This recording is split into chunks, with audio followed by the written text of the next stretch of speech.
सावळ्याची जणू सावली या मालिकेच्या येणाऱ्या भागामध्ये धमाकेदार असा ट्विस्ट येणार आहे.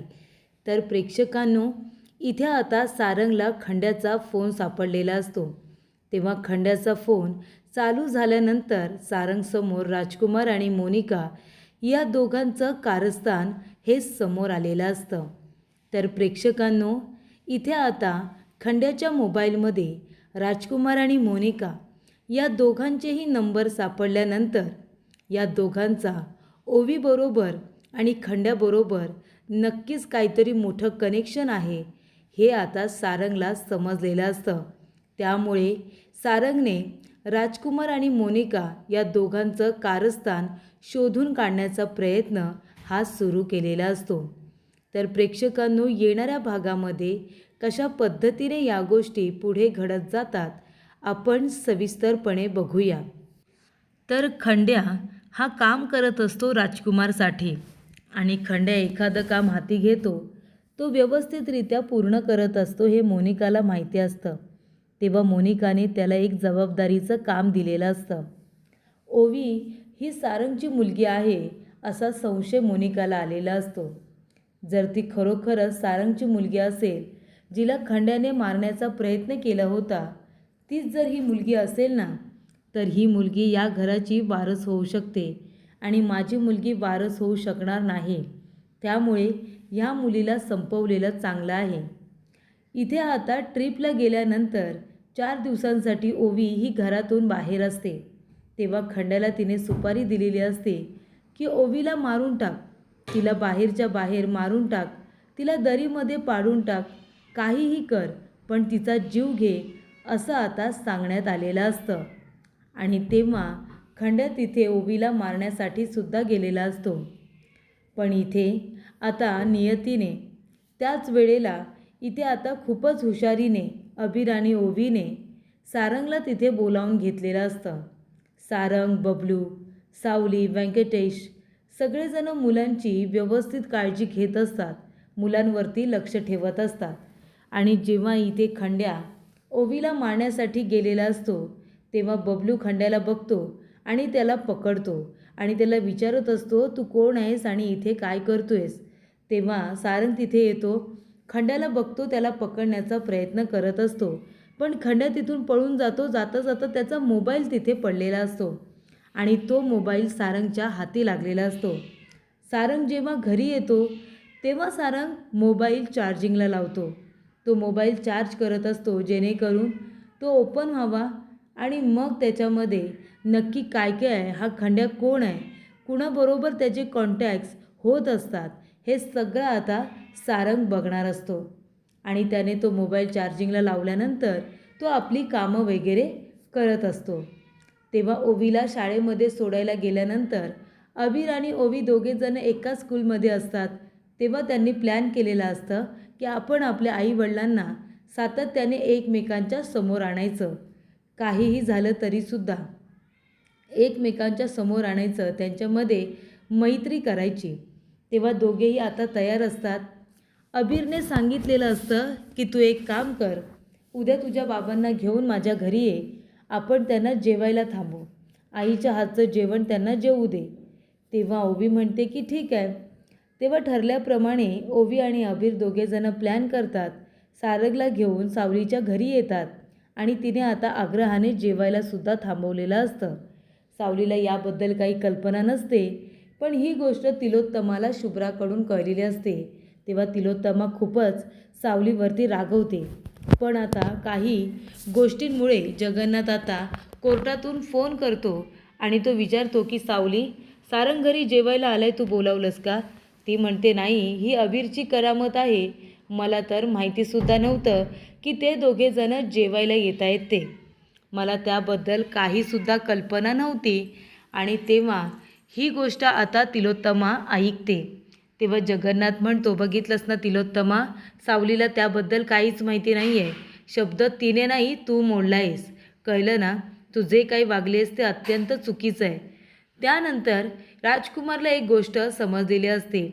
राजकुमार म्हणतो की मला कळलं होतं की खंड्याचा अपघात झाला आहे आणि तो एका हॉस्पिटलमध्ये सुद्धा आहे आणि ही गोष्ट त्याने आता कुणाला, मोनिकाला सांगितलेली असते की खंड्याचा पत्ता मला सापडलेला आहे. खंड्याचा पत्ता सापडला आहे. तेव्हा मोनिकाला असं वाटतं की आता खंड्याला गायब केलं पाहिजे. जर तो राजकुमारला सापडला तर सावली जिवंत असल्याचं आणि ओवी ही त्यांची मुलगी असल्याचं त्याला समजेल. तेव्हा खंड्याने आता काही तोंड उघडू नये यासाठी त्या हॉस्पिटलमधून ती त्याला गायब करते. पण ही गोष्ट बरोबर राजकुमारला समजलेली असते की ही गोष्ट फक्त मी सांगितली होती मोनिकाला. आणि अचानकपणे खंड्या आता गायब कसा काय झाला? खंड्या गायब कसा काय होऊ शकतो? म्हणजे हे कारस्थान मोनिकाचं तर नाही आहे ना? तो मोनिकाला म्हणतो की एक गोष्ट लक्षात ठेव मोनिका, तू जर खंड्याला गायब केलं असशील ना तर ते चांगलं होणार नाही. तू जर इथे माझ्याबरोबर गेम खेळत असशील ना तर तू खूप वाईट पस्तावशील, असं तो आता म्हणतो. तेव्हा इथे आता सारंग घरी आल्यानंतर ओवीला म्हणत असतो, ओवी तू तुझ्या संगीत टीचरला, सावली टीचरला, तिच्या मिस्टरांना आणि अबीरला मला न विचारता घरी जेवायला कसं काय बोलवलंस? हा शहाणपणा का केलास तू?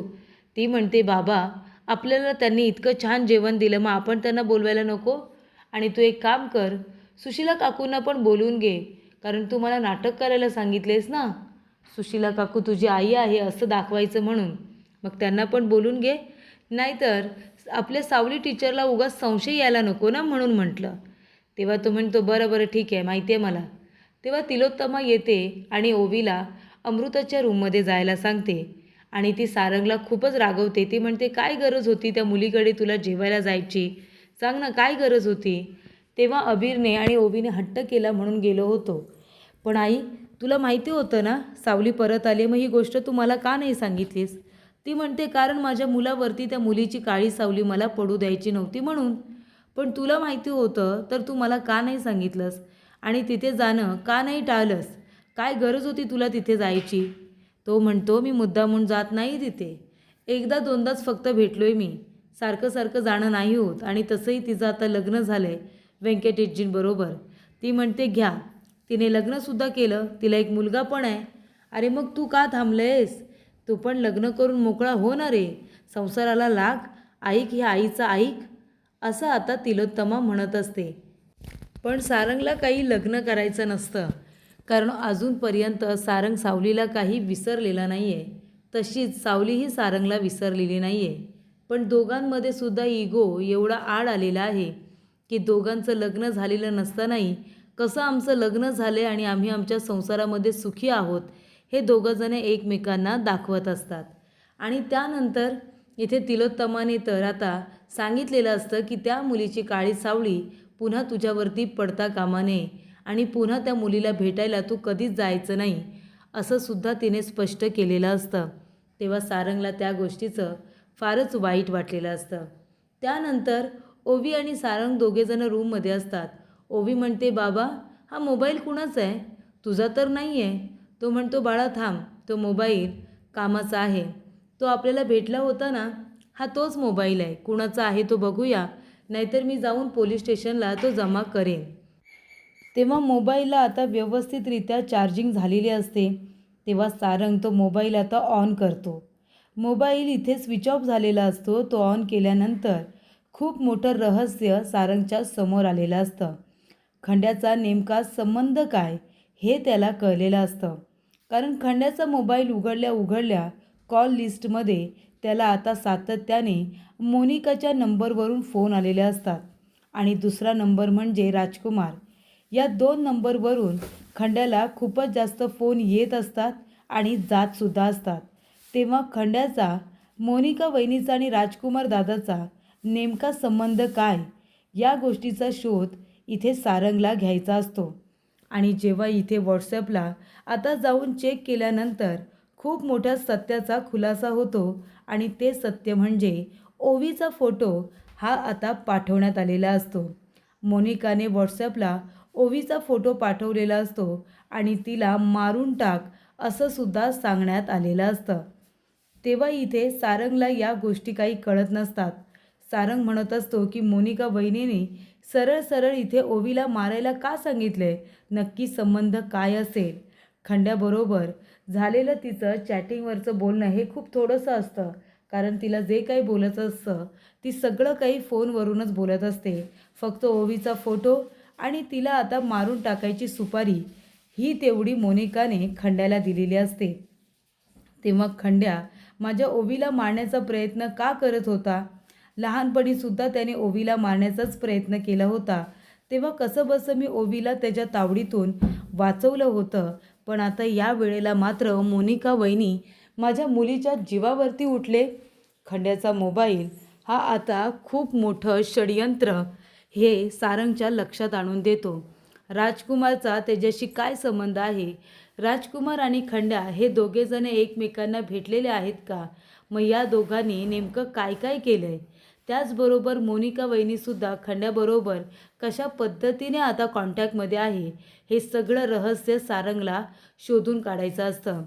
म्हणजे अगदी खंड्याचा नंबर हा दोघांकडे सुद्धा आहे आणि राजकुमार दादा तर दिवसामध्ये किती किती त्याला फोन करत असतो, या सगळ्या गोष्टी सारंगच्या लक्षात आलेल्या असतात. त्यामुळे सारंगने ठरवलेलं असतं की राजकुमार आणि मोनिका वहिनी या दोघांना नंतर विचारेन, आधी हा खंड्या कुठे आहे ना त्याला शोधून काढेन. खंड्याने माझ्या ओवीला लहानपणीसुद्धा मारण्याचा प्रयत्न केला होता आणि आताही तिच्या मागोमाग तिला मारण्यासाठी येतो आहे, ही गोष्ट सारंगला समजलेली असते. तेव्हा आपल्या मुलीच्या जीवावरती उठलेली लोकं ही कुणी बाहेरची नाही आहेत, तर ती घरातलीच आहेत. राजकुमार दादा आणि मोनिका वहिनी यांना माझ्या ओवीकडे काय प्रॉब्लेम आहे ते आता बघायला हवं आणि खंड्याबरोबर राजकुमारचा नक्की काय संबंध आहे ना, हे सुद्धा मला शोधून काढायला हवं, असं सारंगने स्वतःला सांगितलेलं असतं. तर अशा रीतीने प्रेक्षकांनो, खंड्याच्या मोबाईलमध्ये राजकुमार आणि मोनिकाचा नंबर असल्यामुळे इथे आता सारंगला त्यांच्यावरती संशय आलेला असतो. नक्कीच खंड्याला ते काही असं काम सांगतायत जे खूपच जास्त धोक्याचं आहे. ही गोष्ट सारंगला समजल्यानंतर खंड्याला शोधून काढण्याचा प्रयत्न सारंगने सुरू केलेला असतो.